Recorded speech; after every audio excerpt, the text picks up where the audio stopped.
everyone, today we will talk about the Baltic languages.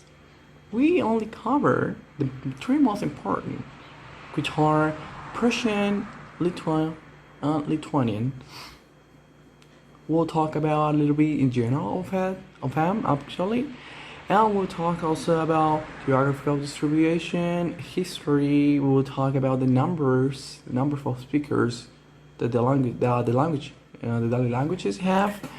And we'll also talk about the for example, like the songs, the famous songs that those languages have. Also, we will talk about the some tongue twisters, which is quite interesting for us. And I hope you enjoy this presentation. And now I'm gonna talk about a little bit in general about them. Alright? The Baltic languages are a group of languages relevant to the Indo-European language family. They are mainly spoken in the Northern Europe. Alright? So this is basically these languages are basically spoken in the north of the Europe, yeah, really near to Poland, in Lithuania, and you will see the others. Although the name of the Baltic Republic is often used to refer to the Estonia, Latvia, and Lithuania, Estonian is an Indian language, unrelated to Lithuanian, Latvian, or any Indo-European language. Even though it has its name, it doesn't really belongs to the Baltic republics. So even though it has its name like that, it doesn't mean that. All right. So speakers of the modern Baltic languages are mainly concentrated within the borders of Lithuania and Latvia, which means those are the countries which you're gonna find the most speakers there, and immigrant communities in the United States, Canada, Australia, Brazil, Argentina, Paraguay, and former Soviet states. So the most of them you're gonna find them in Lithuania and Latvia, but you're gonna find a few, for example, in some Latin American countries and even in North American countries as well. Hi everyone, my name is Angie, Lilibeth, Arboleda, Moreno, and today I'm going to give to you some information about the Prussian language. To talk about this language, I have to go back to more or less the 13th century, when this language began to be spoken. As I said before, actually this language doesn't exist, and also the country doesn't exist. The country was divided between between a part of Germany, between Lithuania, and between Poland, which is mean that also the language and also the country, as I said before, doesn't exist. And to talk about the population, we have to say that unfortunately we couldn't find an exact number of the people who used to live in that place. And I understand the reasons, because the people who used to live in that place used to be hunters and sowers, which is mean that the majority part of the population in that place, in that times, didn't have the study enough to have or to be something important in that time. Okay, to continue with this information, with this little explanation about Prussian language, I want to talk about the greetings, about some greetings, and about some poems. I want you to remember that this language was a mix between Germany and the regional language Old Prussian. And I have to say that it was so difficult for us to find real reading, because it was so old and was so ancient, this language. But we found it. At the end, we did not say that this language was a mix between Germany and Old Prussian. For that part, it will be everything, and I want to share with you also some videos that we will be able in the document, and it will be everything. Hi, my name is Liseth Carolina Mora, and I'll continue with the literature of ancient Persian. And like my partner Lilibeth said, the old Persians greetings were written in a mix of German Persian vocabulary that is called Elbing vocabulary. And this vocabulary consists of 802 words in Persian and the same number of words in German. We can find a lot of documents or books of this language because the country in that moment were quite primitive and they were not interested in the cognitive or study part.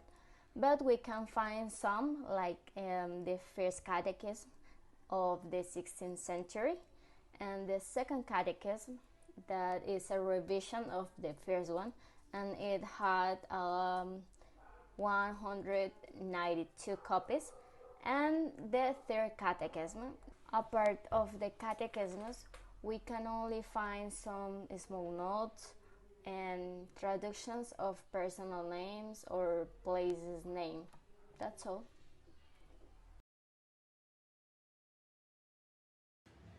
Hello everyone, my name is Alejandra Cortes, and today I'm going to talk about Latin language. What is Latin language? Is the official language of Lithuania. Also is one of the official languages of the European Union. More or less, Latin language has 2.8 millions of native speakers. Latin languages is written in Latin alphabet. Among Indo-European languages, Lithuanian is conservative in some aspect, for example, in the phonology, also in the grammar. Otherwise, we can find only in ancient languages. Lithuanian was studied by linguists such Franz Bopp, Angus Schleicher, Adam Bechenberg, Louis Hemsel, and others. Language family is Indo-European, Balto-Slavic, Inter-Baltic, also Lithuanian. Lithuanian is spoken by different ethnies that live today. For example, Belarus, Latvia, Poland. Also, Latin languages is spoken in different countries that have immigration community. For example, Argentina, Germany, France, United States, Spain, and others. Lithuania's literature is based upon folklore and tradition. Also, for example, song, books, began publication in the 16th. Latin languages is spoken in different countries that have immigration community. For example, Argentina, Germany, France, United States, Spain, and others. Lithuania's literature is based upon folklore and tradition. Also, for example, song, books, began publication in the 16th century. Currently, the Lithuanian literature is increasing on the poetry, also in the narrative. About the economy, Lithuania was the first country to declare independence from Soviet Union. Rapidly moved from centrally planned to market economy and numerous legal reforms. Lithuania is ranking 11 in the world in the ease of doing business. We can find a lot of information about teaching centers of Lithuanian languages, but on the internet we can find a lot of information for that. For example, Beginner Lithuanian is a website, is free and is very interesting. Also, start from zero, Lithuanian conjugator, Lithuanian interlinear book. It is difficult to find information, but we have different songs, different dialogues about Lithuanians on the internet, and we can improve our pronunciation. Thank you so much.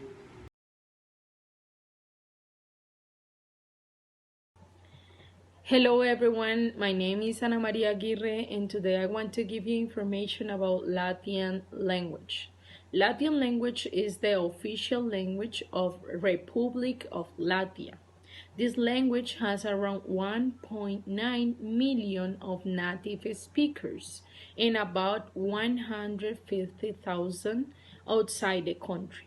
Latvian is part of the eastern subgroup of the Baltic languages, which in turn belongs to the Indo-European language family.